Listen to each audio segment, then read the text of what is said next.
3rd and 1. We know exactly what they're going to do. But in this situation, as an offensive lineman, as a running back, I'd want to know why I didn't get the football.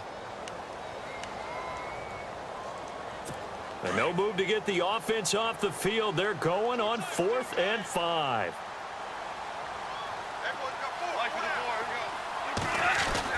They go ahead and snap it. Gone. And it's complete. He's got it in the end zone. Touchdown, Rams. Sammy Watkins, a 12-yard touchdown grab. And the Rams add on to their lead. Well, that's what I call an answer right there. They gave up a sack on the previous play. How about what they did to finish things off, turning it right back around? That's the response, and that O-line feels a lot better now, don't they? Yeah, without a doubt, because give up the sack on the previous play, that just hurts those guys because they never want to see their guy get hit. And no, it falls incomplete. So the 2-point conversion, no good. Okay, they went for the fake off of the extra point attempt. It's a long way to go, and they didn't get there. Didn't get it completed successfully.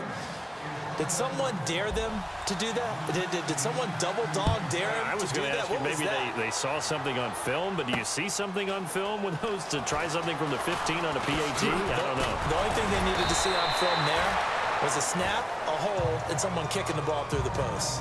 As Seattle now ready to march out of the field. And it's been a miserable start for them offensively, obviously. 2 drives, 2 interceptions. And this is where you have to know your quarterback and know how you actually have to reach him. Do you do it with a little bit of humor? Maybe you break the ice a little bit like, hey, didn't we practice in that color jersey all week? Not the one that you're throwing it to? Or maybe you have to be stern with him. But whatever it's going to take to get the message, it has to be done. He's putting the game in jeopardy. They start on the ground with Rawls. And he'll be tackled at about the 35. A nice run there, 9 yards, and it'll be 2nd down. I'd say it's pretty good strategy. If you throw interceptions on back-to-back drives, let's see if the running backs can handle the ball a little bit, get things going. And also, you motivate your offensive line. I think they're in the mood to fire out and hit someone. I thought the defense, though, might be a little more prepared for that run. Pretty good gain on the ground. Rolling to his left. And this is caught. It's Jimmy Graham. And he gets this one to midfield before he's brought down. And that one good for 16, and the drive will continue. We talk about mobility on quarterbacks all the time. Here's where it really pays off. Able to move, evade, and is accurate throwing on the run and picking up a 1st down.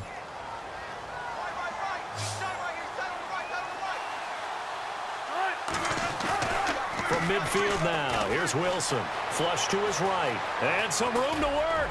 Muscling free near the 40. And he goes down, but not before getting this inside the 25. Big yardage there on the scramble. It gets him a 1st down.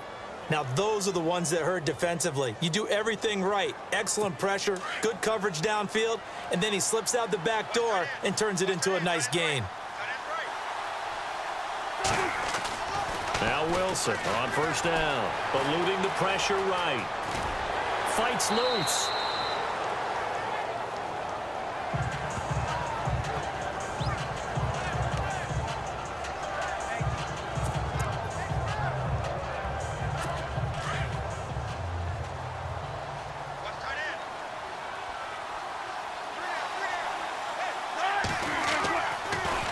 Wilson going to give to Rawls. And they see right through that defensively as he'll be hit and taken down to the backfield.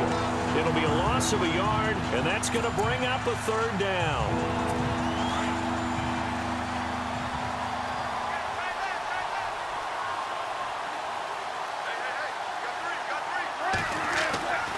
Wilson.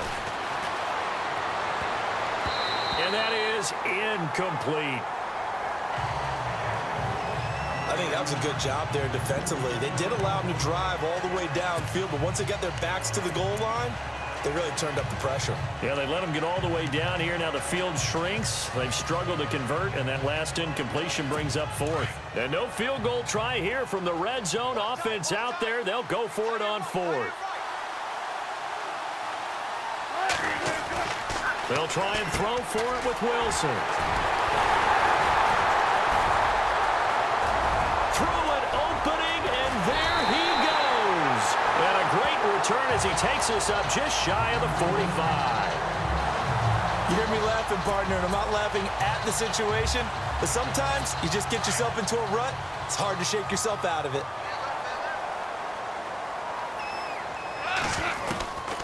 Goff on first down. Able to fight through one tackle. He's got his man on the crossing route. He got 29 yards that time. When I watched Jared Goff on tape at Cal, I saw a guy who wasn't just a dart thrower. You know, a lot of people said, he's perfect for the West Coast offense. I always thought he could do a little bit more, and that was the reason why. He can push it downfield. He has a good, strong arm. Open man right side is Cup, complete. And down inside the 15, shy of the 10. It's a pickup of 16 there, and it'll lead to a new set of downs.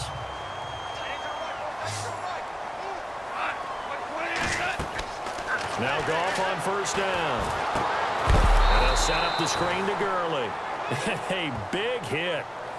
Knocked down sideways at the 13-yard line.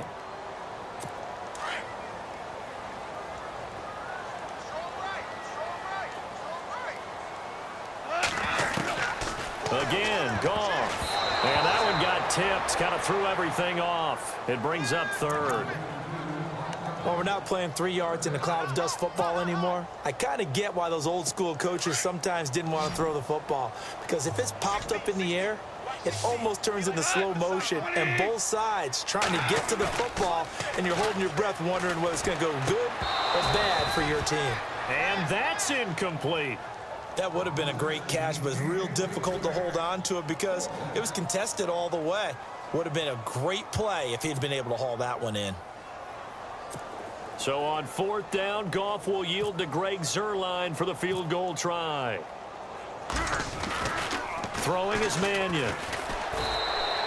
They're not going to get it. They try to move the chains with a surprise, but it's a turnover on downs. They pass up the 3, fake it. It doesn't work. Well, there's two sides here. I guess you could pinpoint and look at the offense and say, oh, man, what a disaster. Hey, the defense, though, they came through. Preparation's the key to everything, and when you're on the defensive side of the ball and in special teams meetings, you prepare for plays like this, and in this case, they were actually able to win it. They go back to the air here after the INT on the last drive. He's going to air this out, and this will be caught at the 30. And all the way in, touchdown Seattle. Doug Baldwin as the first half is winding down. And the Seahawks get the quick strike touchdown. The way this one was going, you just got the sense they needed something before half. They've at least got something on the board now. Still trailing, but a good sign. That takes me back to our preseason tour of NFL camps. You remember we talked with that one coach who said his emphasis this year was scoring in the last 2 minutes of a half, heading into the locker room. This hits it right there. Take that momentum, take that good feeling, and take it to the locker room, regroup, and start over. They got it here. They did indeed, and a lot of football, full half to be played. This is fielded at the goal line. Oh, he's going to take this out of the back of the end zone, and that's going to be a safety. And, Charles, at some point, you can't keep worrying about big play. Can this be perfect? You just have to get the ball out of the end zone. And in the offensive huddle, that was discussed when they called the play. Just get out of the end zone. But you know what's interesting? A lot of the times in the defensive huddle, they actually call a set and then say at the end of it, get a safety. So it's preached, it's coached, it's thought about. Returnable for Lockett. Oh, he's got some breathing room. Dancing away at the 30. And the Seahawks get ready to trot out on the field. And from this spot in the field with the clock where it's at, you think we're just going to see a knee and that's it? And I think in this situation, that's the proper play. But we do know there's some risk takers out there that may want to take one more shot before the clock runs out.